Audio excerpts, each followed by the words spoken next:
Bueno, buenas tardes a todos. Vamos a retomar con el tema correspondiente a la unidad número 3. En realidad es la unidad número 4. Yo me salté la unidad número 3, que es una unidad que me parece, no le quiero restar importancia, pero me parece más importante ver primero la parte de minerales y rocas, que es lo que habíamos empezado a pergeñar la clase anterior, y posteriormente entonces sí retomamos la unidad número 3 que quedó pendiente para ver algunas cuestiones vinculadas a la historia geológica y biológica del planeta Tierra a lo largo de las eras geológicas. Eso lo vamos a ver entonces en una próxima unidad. Entonces, retomando la última clase, lo que estuvimos tratando, habíamos empezado a trabajar con el tema de principalmente los materiales constitutivos de la corteza de la Tierra. Allí dijimos de que, bueno, los materiales constitutivos de la corteza de la Tierra son las rocas, y las rocas están constituidas de minerales, de manera que todo lo que se abordó en la clase presencial, la última clase presencial, ha sido el tema de los minerales, ¿no?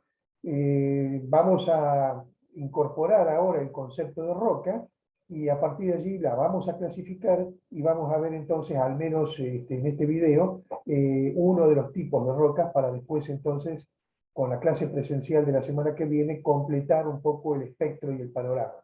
Si puedo, voy a tratar de llevar algunas rocas como para hacer una visualización a medida que vayamos avanzando y vayamos haciendo una clasificación ahí en la misma clase. Bien, bueno, yo voy a hacer entonces una compartición aquí para compartir un PowerPoint, el mismo que estábamos trabajando en la clase anterior, que es esta que está aquí. Bueno, bien, aquí tenemos una síntesis de los temas que habíamos tratado en la clase anterior. Habíamos definido lo que es un mineral. Vamos a recordar, un mineral dijimos que es una sustancia natural, inorgánica, que tiene ciertas propiedades químicas y ciertas propiedades físicas. Principalmente esas son las características más importantes de los minerales. También hicimos alusión al origen de los minerales, diciendo de que los minerales se podían originar principalmente de tres maneras diferentes, por fusión de sustancias fundidas, también por precipitación de sustancias disueltas, y también por el proceso en donde ciertos vapores generan el paso abrupto, la sublimación, o sea, el paso abrupto del estado de vapor al estado sólido, como ocurre, por ejemplo, con ciertos minerales, como es el caso del azufre, por ejemplo. Bueno, hicimos también mención a la clasificación de los minerales, siguiendo con la escala de Strunz, de acuerdo a la composición química. Ahí hablamos de 9 grandes grupos de minerales, en donde los más importantes, siempre lo destacamos a esto, son el grupo de los silicatos. La corteza de la Tierra tiene principalmente silicatos, y esto tenía que ver con el hecho de que el silicio y el oxígeno son los dos componentes que ocupan el mayor porcentaje en peso que tiene la corteza de la Tierra, de manera de que de la combinación del silicio y del oxígeno surgen justamente la mayoría de las rocas que están presentes sobre la superficie de la Tierra. No obstante esto, hay otros minerales, por supuesto, el grupo de los carbonatos, el grupo de los haluros, de los óxidos, de los hidróxidos, de los elementos nativos, de los sulfuros, de los cloruros, etcétera, etcétera. Bueno, hay obviamente distintos grupos atendiendo a la composición química, pero hay uno que es el más importante, el que más se repite sobre la corteza de la Tierra, y es el grupo de los silicatos. Eso vamos a tenerlo muy, muy en cuenta. Bueno, avanzamos después al estudio de las propiedades de los minerales, donde vimos algunas propiedades como el brillo, el color, las formas del cristal, la raya como una propiedad más fidedigna que el color, por ejemplo. Vimos la exfoliación, vimos la dureza de acuerdo a la escala de Mohs, de 1 a 10. Y después sí, creo que esbozamos, y ahí habíamos terminado la clase, con el concepto de roca, diciendo de que las rocas, y vamos a pasar a la próxima, la roca es un agregado de minerales. Y esos minerales que se agregan justapuestamente, o sea, no es una mezcla, es un mineral más otro mineral más otro mineral. Es un agregado de minerales yuxtapuestos que pueden ser de igual especie o de diferentes especies. El ejemplo clásico que yo les había mostrado inclusive en la clase anterior es el granito. Es una roca que ya ahora lo vamos a estudiar un poco más en detalle, pero que tiene tres compuestos mineralógicos diferentes principalmente. Uno es la mica, que tiene un color medio grisáceo negruzco, este que está aquí. Otro que es el feldespato, que es un silicato y que tiene un color medio rosado, a veces medio blanquecino, entre el blanco y el rosado. Es un silicato alumino potásico sódico, no tiene hierro, por eso no es oscuro, es otro tipo de silicato. Y finalmente el cuarzo, que es un dióxido de silicio. Este ya no pertenece al grupo de los silicatos, es un mineral del grupo de los óxidos y es el cuarzo de color blanquecino si es puro. El cuarzo puro, habíamos quedado en la clase anterior, es de color blanquecino, pero que a veces puede tener impurezas que le imprimen otros colores, ¿no? Color violáceo en el caso de la amatista, color rosa en el caso del cuarzo rosa, un color medio grisáceo para el cuarzo ahumado, por ejemplo. ¿Qué otros colores? Bueno, el color naranja para el citrino, que es otro tipo de cuarzo con hierro, tiene hierro incorporado. En fin, hay distintos tipos de cuarzo con colores distintos al blanco, atendiendo a la impureza que lo está afectando. O a veces también puede haber algunas cuestiones vinculadas a un cuarzo que está rayado, que tiene ciertas refracciones de la luz que le generan a lo mejor un cambio un poco en el color original. Pero puramente el cuarzo tiene o tiende a tener una coloración blanca. O sea, estamos hablando de una roca que tiene tres compuestos mineralógicos diferentes. O sea que acá hay una juxtaposición de varios minerales, de tres en este caso, de diferentes especies. Otras rocas, en cambio, tienen una juxtaposición de minerales que son de la misma especie y lo que se destaca es un solo color, obviamente, y una composición química única, como es el caso de la caliza, a lo mejor. Creo que yo les había mostrado una foto en la clase anterior del color blanquecino, más o menos grisáceo, que caracteriza a la caliza, que es carbonato de calcio y que es una juxtaposición de minerales de la calcita, así se llama mineralógicamente hablando, una juxtaposición de calcita para dar lugar a esa gran roca que se llama caliza, carbonato de calcio. Bueno, entonces, quedamos que una roca es un agregado de minerales juxtapuestos, de igual o diferentes especies. La pregunta es, ¿cómo se clasifican las rocas? ¿O son todas iguales? No, obviamente que no, y nosotros vamos a tomar principalmente la clasificación genética de las rocas. O sea, vamos a clasificar a las rocas según cómo se originan las mismas. Bueno, desde ese punto de vista, desde el punto de vista del origen que tienen las rocas, vamos a clasificar a las mismas en tres grandes tipos de rocas, que acá la tenemos escrita. Las rocas magmáticas, que sería la que vamos a abordar ahora en este video. Las rocas magmáticas son todas aquellas que se originan en el interior de la corteza de la Tierra. Nunca en superficie, siempre desde el interior de la corteza de la Tierra. Se originan a partir de un magma, en una cámara, donde hay un material que está en un estado fundido, y ese material contenido en una cámara magmática tiene una cierta liquidez, una cierta viscosidad que le permite o no salir al exterior. O sea, ese material magmático en estado líquido, vamos a decirlo así, en un estado fluido, fundido, que está dentro de una cámara, puede salir al exterior a partir de los cráteres de los volcanes, o bien pueden solidificar en el interior del volcán. Están las dos posibilidades, que salga al exterior o que se quede adentro de la cámara magmática. ¿De qué va a depender eso? Va a depender de la mayor o menor liquidez que tenga el material, que obviamente va a depender de la composición química que tenga. O sea, una parte de la lava con determinada composición química, que ahora vamos a ver cuál, cómo es esa composición, va a tener una fluidez suficiente como para que la presión interna de la cámara magmática lo trate de sacar al exterior. Y así es como se producen las erupciones volcánicas. En cambio, otros componentes magmáticos, por su composición química y por su mayor viscosidad, por su mayor pastosidad y por su menor movilidad, es más difícil de sacarlo al exterior. Se necesita mucha presión para eso.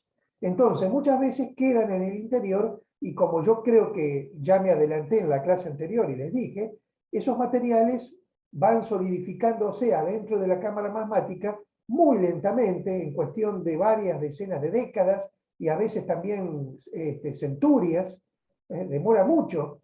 Y eso es muy importante para poder identificar y diferenciar una roca magmática que ha salido respecto a una roca magmática que ha quedado en el interior y ha solidificado en el interior de la cámara magmática. Al solidificar muy lentamente en el interior de la cámara magmática, los átomos tienen tiempo de ordenarse, de organizarse, y de esa manera los componentes mineralógicos de esa roca van a tender a cristalizar y a tener una forma definida. No ocurre lo mismo con la roca que sale al exterior y rápidamente entra en contacto con el ambiente, su enfriamiento es mucho más rápido y los cristales son o microscópicos, es una estructura de tipo microcristalina, no lo puedo ver a simple vista, o directamente, como ocurre también con algunas rocas de estas que salen al exterior, directamente tienen una textura sin presencia de cristales. Afanítica, así se le llama cuando una roca no presenta cristales. Microcristalina o afanítica si directamente no presenta cristales. Mientras que las que solidifican adentro y tienen cristales se le llama rocas de textura faneríticas. Faneros viene del griego, faneros que significa visible. O sea que los cristales pueden verse a simple vista como ocurre con el granito. Ustedes vieron que el granito tiene los colores y los cristales bien identificados, cada uno de los componentes mineralógicos. No ocurre lo mismo con el material que sale al exterior, con la lava que sale al exterior una vez que ese material solidifica. Bueno, esas son las rocas magmáticas. Otro tipo de rocas son las metamórficas. Muchas veces, ¿por qué se funden las rocas en el interior de la corteza de la Tierra? Bueno, se funden porque están sujetas en algunos lugares a mucha presión y mucha temperatura, muy alta temperatura y muy alta presión. Esas dos situaciones hacen de que las rocas entonces terminen fundiéndose. Ahora, puede ocurrir que esa presión y esa temperatura sean altas, pero no alcancen para fundir una roca. No la van a fundir, pero sí le van a cambiar su forma, su formato, sus características o propiedades físico-químicas y transforman una roca originaria o primigenia en una roca con características físico-químicas diferentes. Esas son las rocas metamórficas. Rocas que, al igual que las magmáticas, están afectadas por altas presiones y por altas temperaturas, pero sin llegar a fundirse, aunque sí cambian su formato y sus propiedades químicas también muchas veces. La alta temperatura a lo mejor no funde a la roca, pero sí permite la combinación química de muchísimos componentes mineralógicos de esa roca que en condiciones normales no se combinarían, pero con altas temperaturas sí. Si las altas temperaturas siempre aceleran los procesos. Y la presión también, la presión obviamente muchas veces compacta las rocas, las folían, las transforman en rocas del tipo de las lajas, por ejemplo, o sea, cumplen también con su función de cambiar el formato de las rocas. Bueno, meta significa cambio, mórfica significa forma, o sea que son rocas que han cambiado su forma originaria por otro tipo de forma o por otro tipo de propiedades físico-químicas que la convierten en una roca con características distintas a la anterior. Esas son las rocas metamórficas, esas las vamos a ver en todo caso en la clase del próximo martes ya presencial. Y finalmente están las rocas sedimentarias. Bueno, las rocas sedimentarias surgen a partir de sedimentos. Hay una materia prima necesaria para que se produzcan las rocas sedimentarias, que son los sedimentos. Si no hay sedimentos, no hay rocas sedimentarias, obviamente. Bueno, esas rocas sedimentarias entonces se producen una vez que los sedimentos se compactan y se cementan, encuentran una matriz cementadora que hacen que los granos, las gravas, las partículas, se vayan aglutinando, se vayan adosando, se vayan cementando, presión mediante que las va compactando también, y eso se termina transformando en algo consolidado. Deja de ser un sedimento suelto para transformarse en un sedimento consolidado. Hay distintos tipos de rocas sedimentarias también. Ya vamos a ver cómo se genera esa materia prima que es el sedimento, de dónde sale. Pueden venir de la erosión de rocas persistentes, pueden provenir de la precipitación de sustancias en disolución, pueden provenir de componentes organógenos, por ejemplo, que se litifican con el tiempo, se petrifican, por ejemplo, un pedazo de tronco petrificado. Bueno, ahí tenemos varios tipos de sedimentos que después se van a terminar transformando con el tiempo en un proceso que tiene lugar en una roca sedimentaria. De manera que, bueno, las rocas pueden ser de tres tipos, atendiendo a su origen: magmáticas, metamórficas y sedimentarias. Vamos a empezar ahora entonces a tratar el tema de las rocas magmáticas en esta clase.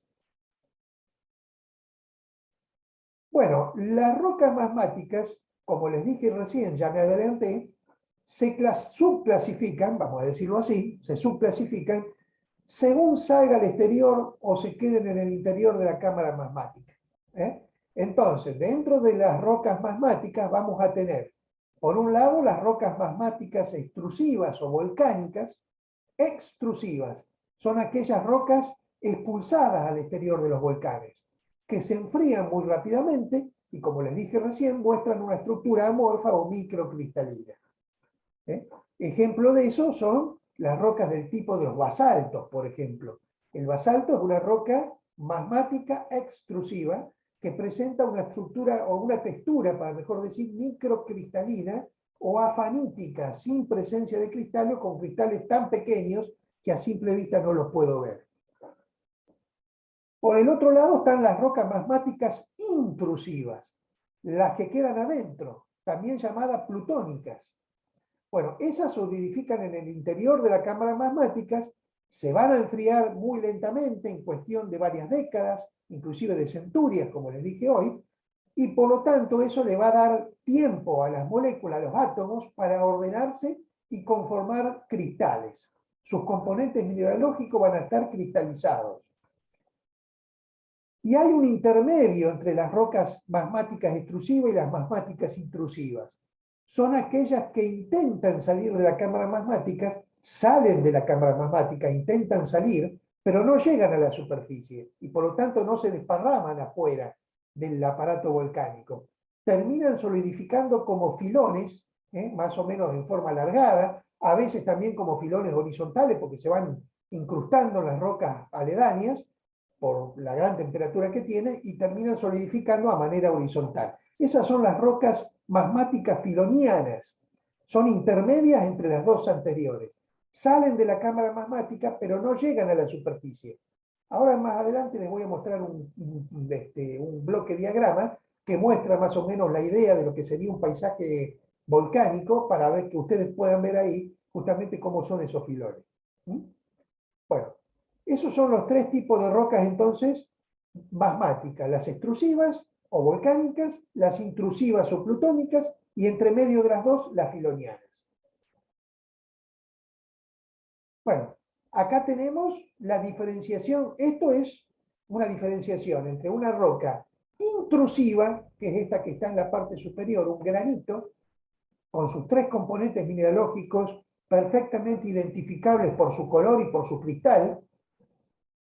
La mica de color negra, en este caso la biotita, así se llama esta. Hay otra que se llama moscovita, que es de color a lo mejor un poco más grisáceo.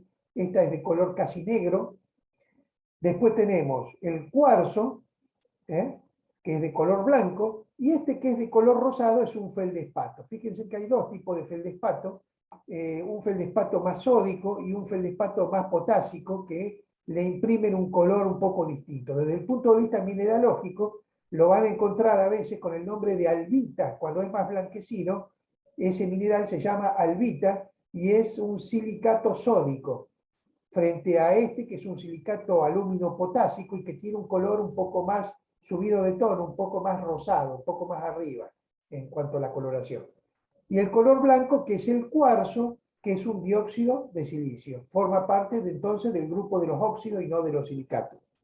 La biotita es oscura, ¿por qué? Porque tiene hierro y magnesio, es un silicato ferromagnésico, Entonces, por eso que asume un color más oscuro. El hierro siempre oscurece a las rocas. El tenor de hierro, hay rocas que son ferromagnesianas y minerales, perdón, ferromagnesianos y minerales no ferromagnesianos. Creo que esto se lo había comentado la clase anterior. Las tonalidades oscuras tienden a ser de los silicatos ferromagnesianos, con hierro y con magnesio. Y los de color más claro, como el feldespato o el cuarzo, tienen una tonalidad más clara porque son silicatos, pero de otra cosa, de aluminio, de sodio, de potasio, de calcio, de algo que le da una tonalidad más rosada, blanquecina, grisácea, pero no negra, oscura, como el caso de la mica, la biotita en este caso, que está aquí en el granito. Esa es una roca intrusiva o plutónica. El basalto, en cambio, que lo estamos viendo aquí, tiene una tonalidad oscura directamente. Es una roca extrusiva. Esta sale al exterior, se enfría muy rápidamente y los cristales o no se ven o son cristales muy pequeños, muy pequeños, son de estructura microcristalina. Este tiene textura macrocristalina o fanerítica, como les dije yo. Y este tiene textura microcristalina, o en algunos casos, ya les voy a mostrar ejemplos, directamente no tiene cristales y son de textura afanítica. El prefijo A siempre significa sin. Cuando decimos amorfo, anormal, bueno, afanítica, sin visibilidad. Fanero significa visible, le dije. Afanítica, con cristales sin posibilidad de ser visto a simple vista. Eso significa fanítica. Fanerítica, fanero, le saco el prefijo A, significa con visibilidad de los cristales. Bueno, ahí tenemos la diferenciación textural entre una roca intrusiva aquí en la parte superior y una extrusiva en la parte inferior. Bueno, y acá está lo que yo les decía hoy, ¿ven? ¿Cuáles son las texturas que tienen las rocas magmáticas? Bueno, la textura afanítica, A significa sin. Y acá tenemos, justamente, vean cómo se ve, este tipo de roca del tipo de los basaltos, de los meláfiros, rocas que justamente tienen esa particularidad. Las rocas faneríticas, fanero significa visible, y ahí los cristales están perfectamente a simple vista, es lo típico de aquellas rocas que son intrusivas, el granito, es una roca intrusiva, magmática. La textura porfírica, que es como un granito, nada más que uno de los componentes mineralógicos está en mayor proporción que los otros dos.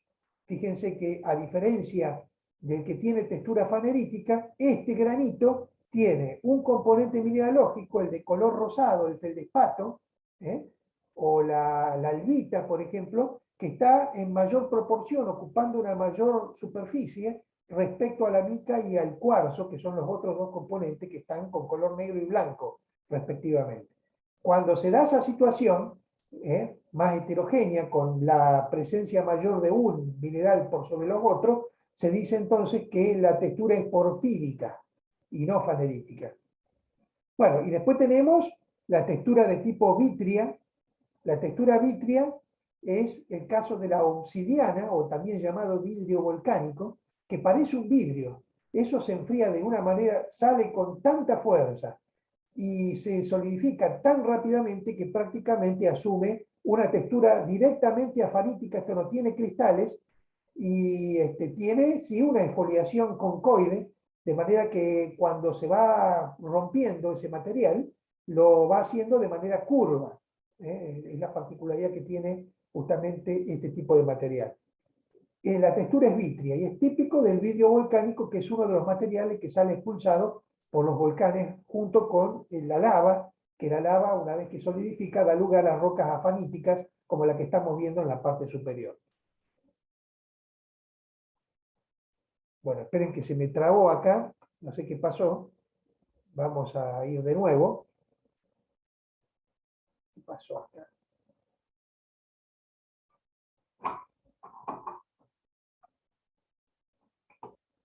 Bueno, ahora sí, vamos otra vez.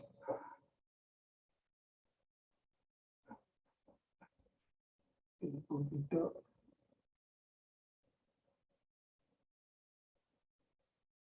Bueno, ahora sí, no sé qué había pasado. Bueno, estamos ahí con las texturas de las rocas magmáticas, entonces, principales.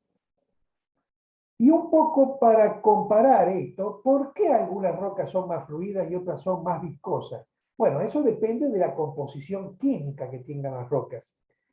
Y es por eso que también estas rocas magmáticas, atendiendo a su composición química, se clasifican de otra manera, de una manera diferente.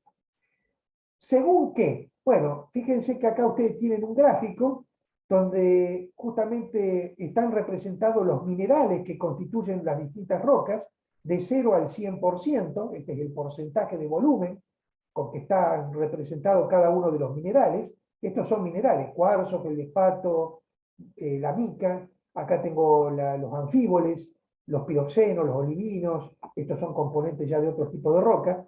¿Y qué tengo yo acá abajo? Bueno, tengo el porcentaje de sílice que caracteriza esos minerales. Desde un promedio de un 40% para, por ejemplo, el olivino, estos tipos de rocas que se encuentran en este extremo, ascendiendo hacia la izquierda, donde los componentes del granito, por ejemplo, que es una roca de composición química que lo hace muy viscoso, por eso que el granito solidifica dentro, toda la mineralogía del granito, porque tiene un alto tenor de sílice. Un 75% promedio de sílice tienen las rocas graníticas frente al 40% nada más de las rocas que están en el otro extremo, denominadas ultramáficas, ahora ya la vamos a ver. También aumenta de derecha a izquierda el potasio y el sodio. Y lo que aumenta al revés, de izquierda a derecha, es el hierro, el magnesio y el calcio. O sea, un granito tiene menos tenor de hierro, magnesio y calcio, pero tiene un mayor tenor de sílice, de potasio y de sodio. En cambio, las rocas del tipo de los basaltos, por ejemplo, o las peridotitas, que son las extrusivas, las que salen al exterior, tienen menos sílice, que es lo que le da pastosidad al material, y tienen más hierro y magnesio. Por eso son oscuras. Y por tener menos sílice, es un material mucho más fluido y mucho más fácil de sacar al exterior. Entonces, en función de esta lógica de la composición química, las rocas magmáticas pueden clasificarse en félsicas, que son todas las rocas intrusivas del tipo de los granitos, principalmente, y cuyos componentes mineralógicos son el cuarzo, el feldespato, que siempre es el que habitualmente está en mayor proporción, o la biotita y la moscovita, que son dos componentes mineralógicos de la mica. Las dos son micas con alguna diferenciación en cuanto a su composición. Todo granito tiene esos tres componentes mineralógicos, cuarzo, feldespato y mica. Ahora, yo me corro para la derecha del diagrama y el cuarzo, el feldespato y la mica me desaparecen. Y ya con apenas un 40% de sílice y con un mayor tenor de hierro y magnesio, me aparecen otros componentes mineralógicos como el olivino, como el piroxeno, como los anfíboles, como las plagioclasas. Son todos componentes mineralógicos que dan lugar en el otro extremo del diagrama a las rocas máficas y ultramáficas. Las que tienen mayor tenor todavía de hierro se les llama ultramáficas y son las que tienen mayor fluidez. ¿Por qué? Porque tienen menos tenor de sílice respecto a las félsicas, a las graníticas, y tienen mayor tenor de hierro y de magnesio. Esa diferenciación en la composición química es la que hace de que algunos materiales salgan al exterior y otros queden solidificando en el interior de la cámara magmática.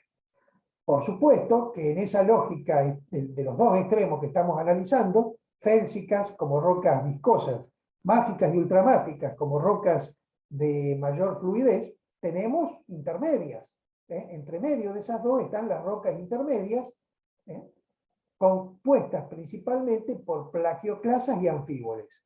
Mientras que las que salen al exterior, un basalto, por ejemplo, ya empieza a tener piroxenos, y ya si son rocas del tipo de las ultramáficas, el olivino, que es un componente de alto tenor de hierro y de magnesio, y de menor tenor de sílice todavía aún más que las máficas y las intermedias. Bien. Bueno, un poco para ver cuáles son los materiales volcánicos. de donde surgen los sedimentos que van a dar lugar, los materiales que van a dar lugar a estas rocas magmáticas. Bueno, por un volcán sale lava, acá tenemos el material de lava, en la foto inferior, material piroclástico, piro significa fuego, y clástico significan trozos, pedazos, son partes de lava que salen como si fueran proyectiles, al rojo vivo, y que por supuesto caen como si fueran, como valga la redundancia, como proyectiles que van cayendo. Acá se ven los trozos, fíjense, pueden ser bombas volcánicas de tamaños más o menos grandes, y hay otros que son tamaños granulométricos más pequeños, que se les llaman, según la granulometría y el tamaño, lapilli. Las brechas, las bombas volcánicas. Bueno, hay distintos tipos de material piroclástico. La lava es como un fluir continuo, como si fuera un río de material que está netamente fundido, que después se solidifica. Y por supuesto está el material atomizado, ese material que se transforma en ceniza volcánica y que algunos volcanes también erupcionan y generan una acumulación de ceniza volcánica excepcional.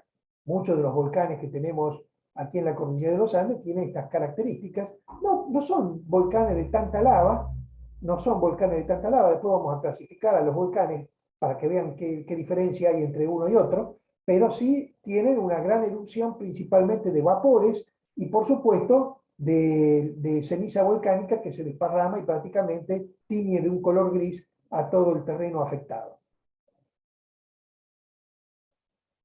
Bueno, acá tenemos la ceniza volcánica.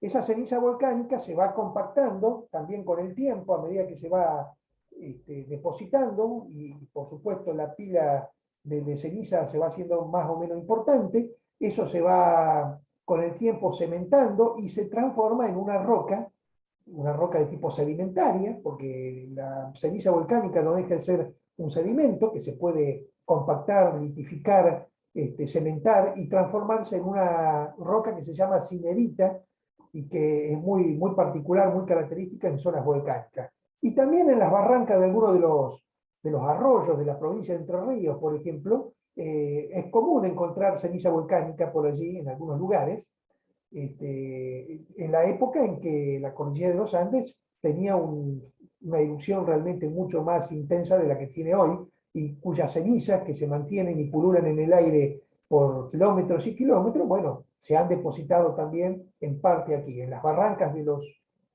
brazos del Paraná, por ejemplo. Hemos visto pilas de cenizas volcánicas a una cierta profundidad de la barranca, por ejemplo.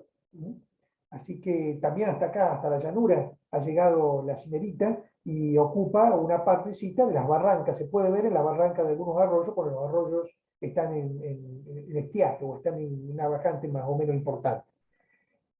Bueno, estos son las bombas volcánicas, es el material piroclástico, ya solidificado, por supuesto, y esta es la lava fluida que una vez que eso se solidifica, se transforma en la roca de tipo basáltica de la cual ya hemos estado hablando.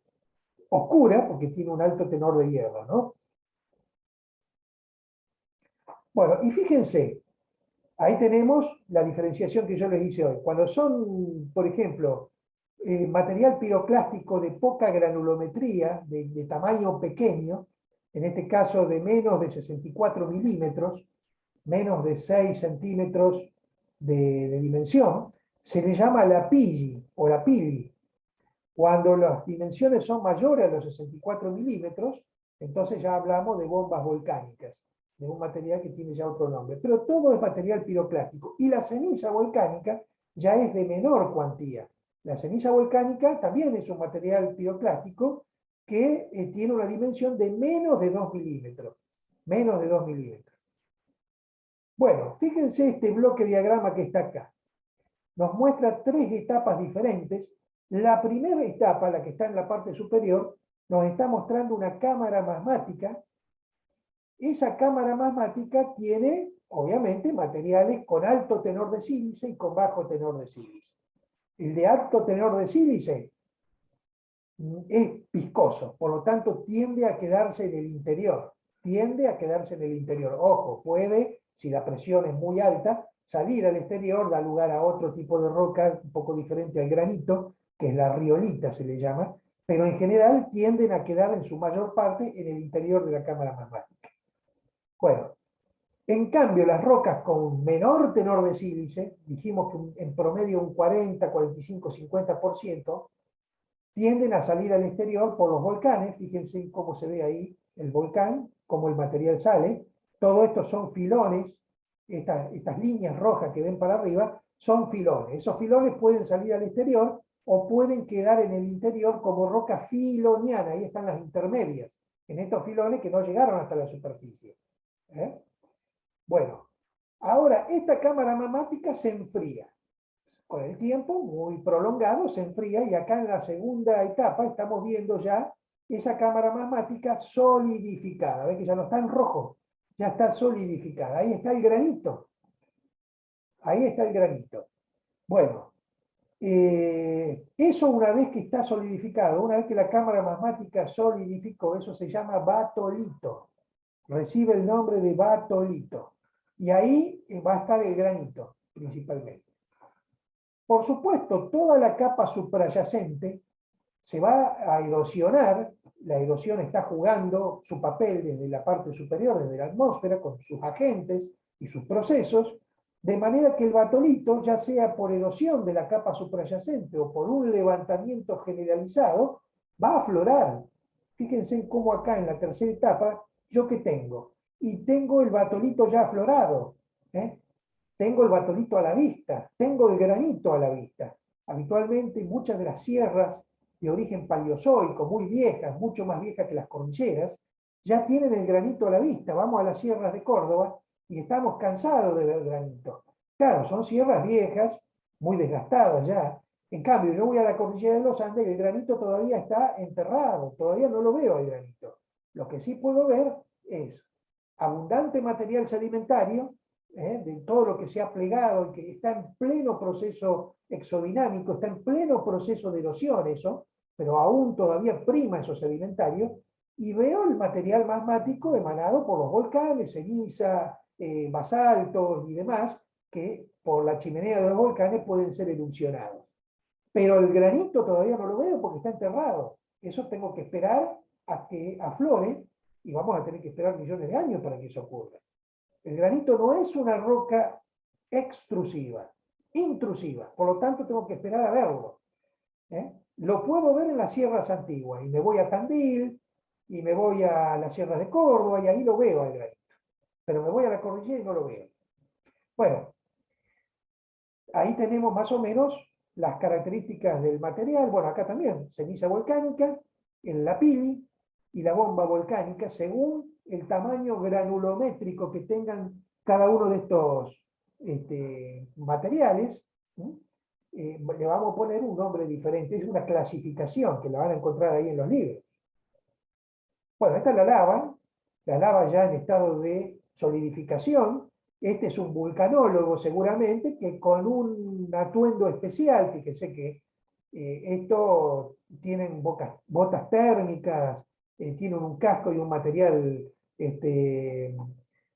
¿cómo que se le llama? Antifuego, bueno, no me sale ahora, antiflama, que les permite acercarse justamente al calor que debe haber por ahí en los alrededores. Y acá lo que está haciendo es la medición seguramente de algunos parámetros como la temperatura y demás en el interior. Fíjense que siempre la solidificación primero se da en superficie y adentro queda todavía caliente. Entonces ahí aparentemente se hizo una pinchadura para ver las temperaturas internas que hay por dentro de la cáscara que ya se ha solidificado o está en proceso de solidificación. Este es el basalto, ya queda de color oscuro por el alto tenor entonces de hierro y magnesio que tienen estas rocas, con alto tenor de piroxeno, de mayor el caso extremo también tienen olivino. Dijimos que eran los componentes mineralógicos principales de estas rocas, distintos a los componentes mineralógicos que tiene el granito, que son el cuarzo, el feldespato y la mica. Disculpen que yo sea repetitivo, pero es una manera de metérselos en la cabeza. Cuanto más veces lo repita, más se le va a meter a usted en la cabeza. Por eso que hago las repeticiones. Bueno, acá tenemos el bloque diagrama de lo que sería un paisaje volcánico. Entonces, todo esto que está acá en gris, aquí abajo, es la cámara magmática. Esa cámara magmática muchas veces intenta el material salir, pero no alcanza a llegar a la superficie y solidifica en un filón vertical, o a veces se introduce entre los estratos de roca que tiene más arriba y genera también filones en forma horizontal. Muchas veces también el material intenta salir, no lo puede hacer porque no hay ninguna fractura, nada que permita la salida, y la presión a la cual está saliendo este material genera una nueva camarita acá arriba que se llama lacolito. Batolito es el grande, es la gran cámara magmática. Estas pequeñas camaritas que se generan más cerca de la superficie, no solamente que generan muchas veces abombamientos de la parte superficial por la tensión que generan desde abajo, sino también que generan estas pequeñas cámaras que se llaman lacolitos para diferenciarla de los batolitos que están más abajo. Bueno, acá tenemos los volcanes con el material, este número 3 es la lava que sale, y estos filones que están aquí, como es un material duro, resistente, cuando se va erosionando todo esto que está a su alrededor, aflora esto acá. Y aflora con este número 5 que aparece aquí como un obelisco hacia arriba, que eso se llama pitón o filón, bueno, se le puede llamar filón también, o nec, es otro nombre que también recibe, y lo mismo estos filones que son horizontales, que cuando afloran en superficie forman diques en forma alargada, como si fuera un gran paredón alargado. Creo que tengo una foto aquí para mostrar, a ver. Acá está, ¿ven? Ese es un dique que se forma, acá lo tenemos, en la foto, la misma que les mostré anteriormente, ahí está el filón, que está como si fuera un obelisco, un pitón, ahí está, pitón volcánico, que sobresalen del conjunto, y acá está el dique, alargado, en forma horizontal, ahí está medio como hundido, acá está un poco más aflorado, que es esto que se ve aquí en la fotografía.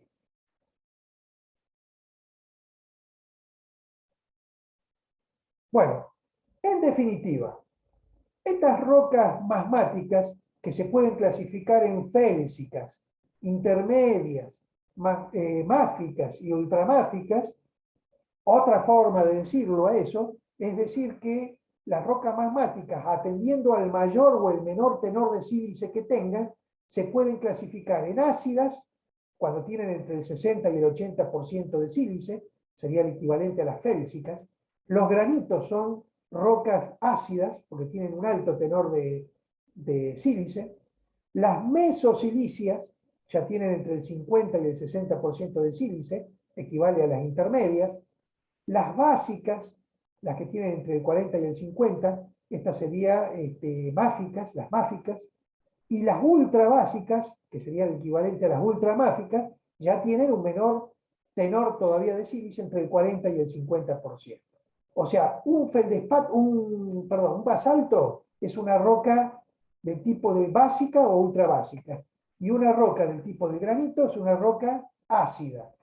Después tenemos la intermedia, la andesita, por ejemplo, hay rocas, la diorita, bueno, hay rocas intermedias entre las ácidas, como el granito, y las básicas, ultrabásicas, como los basaltos. Bueno, acá lo tenemos. ¿Ven? Acá tenemos, a ver, si me acuerdo cómo se llaman estas rocas. Bueno, este es el granito.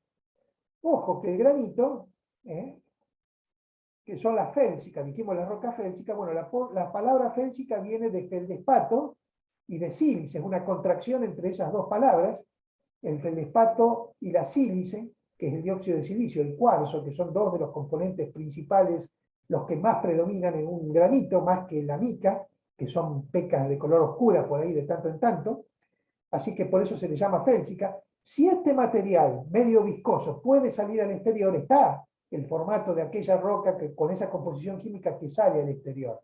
Bueno, es la riolita, que es esta que está acá, de una tonalidad más o menos blanquecina, a veces de una tonalidad media rosadita, con algunos cristales adentro, introducidos, es la riolita. Después tenemos acá la intermedia, que es la diorita. La diorita es la que se queda en el interior, porque hay poca presión para sacarlo al exterior, y la andesita es la que sale al exterior. Y dentro de las máficas, que es una contracción de Ma, magnesio, Fi, hierro, de ahí que se llamen así, entonces tenemos el basalto como la composición. El basalto es la que sale al exterior. Y la que queda en el interior, vamos a suponer que una parte del material, aún cuando es fluido, queda en el interior, da lugar a una roca que se llama gabbro, si mal no recuerdo, gabbro, que tiene una tonalidad muy oscura, pero que sí se ven que tiene cristales, ¿ves? Que se ve ahí el color blanquecino, alcanza, pero es más oscuro que el granito. Tiene una composición química más férrica, más magnésica, y por lo tanto le imprime a esa roca intrusiva un color más oscuro que el granito propiamente dicho. En la Sierra de Córdoba, gabros vemos, pero a rolete tomamos mate arriba del gabro. Cuando vamos a un arroyo, a cualquier arroyo serrano, muchas veces nos paramos arriba de cualquier roca que vemos por ahí a la vera del arroyo, tomamos mate arriba y ni sabemos que estamos arriba de un gabro, o arriba de un granito, o arriba de una diorita. Bueno, ahí tenemos la clasificación entonces de los materiales según el mayor o el menor tenor de sílice. Bueno, esto lo vamos a dejar para la clase que viene, porque si no, por este medio es medio complicado dar demasiados contenidos.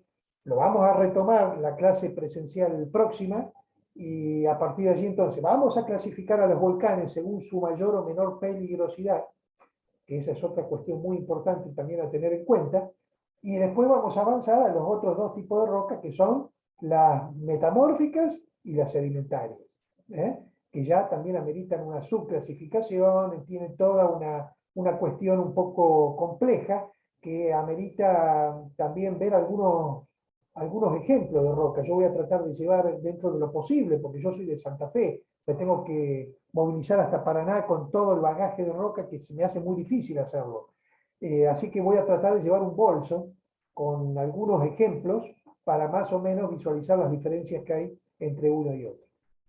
Bueno, esto lo vamos a dejar, vamos a aprovechar el repaso que hagamos la semana que viene para completar con los tipos de volcán y después ya directamente pasamos a los otros tipos de roca. Bueno, voy a dejar de compartir para saludarlos a ustedes y estaré entonces el martes que viene por Paraná para darles clase presencial. Bueno, un abrazo a todos y será hasta la próxima.